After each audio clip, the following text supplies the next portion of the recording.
They say, they say, they say. And some claim that at this very moment, when a word repeats itself, the veil between worlds begins to tremble. They say that long ago, before maps carved the earth into borders, people listened to stories differently. They did not ask, is it true? They asked, what is the story trying to tell us?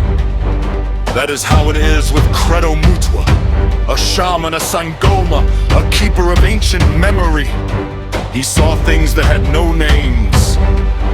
He heard the echo of an age no one remembers anymore. He spoke of steel birds long before they filled the skies. He spoke of a sickness that would emerge from the forest of a fear that would one day become ordinary.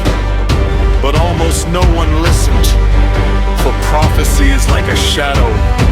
You notice it only after it has already fallen across you. They say that Chitauri came from the heavens, Reptilian shadows wearing human skin.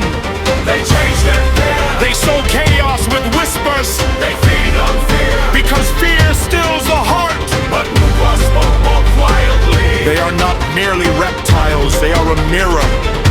A mirror in which power looks us directly in the eyes. And sometimes, we are the reflection. They feed on tall, slender bodies, cold skin, eyes with vertical pupils. They came from another world or from the stars to weave a web around humanity. Behind them came the Mantendanes, servants, shapeshifters capable of deceiving even those who believed they already knew. Mutwa said, they feed upon our fear. They are like spiders weaving their web. They control us through war, famine, and disease. Yet their greatest weapon is our ignorance. They are not gods, they are invaders. And they have done this for thousands of years. They say Chitauri came from the heavens. But if you look deeper, her image appears. Perhaps it is not they who are watching us. Perhaps it is the space between us that reflects their name. Then one day, a man arrived from far away. David Icke, he listened carefully, perhaps too carefully. In his eyes, the Chitauri ceased to be a symbol. They became proof, a myth torn from its ritual origins, cast into popular culture, conspiracy theories, and the fears of the modern West. A story that was meant to heal began to frighten. Mutwa watched from the sidelines and said only, they took my stories, but they did not understand a single one.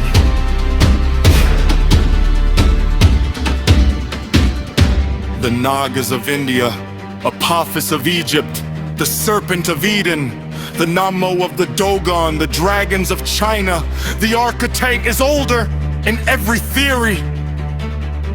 Mutwa understood it, Ix simplified it, and we still see only what we fear. For when fear overwhelms reason, myth becomes a monster, and monsters always dwell where people stop asking questions. Then silence falls, not an empty silence, but a threshold. They said his glory came from the heavens. But if you listen more closely, hear something else. A story about reptiles, Not a story about a conspiracy. song of the silence. Every culture carries The the only language that tells the truth in a different way. And sometimes, the echo that returns does not come from this world.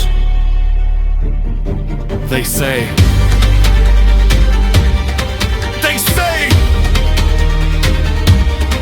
that Credo Mutwa wanted only one thing, that we would never forget who we truly are. But what if we have already forgotten? What if the shadow in the mirror is not only our own? What if the web has been woven so tightly that even our questions have become part of it?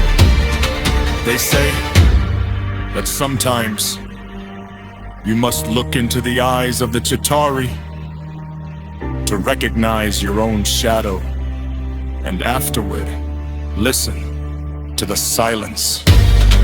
For fear is a prison, and the greatest prison of all is the one you do not even know you are living inside.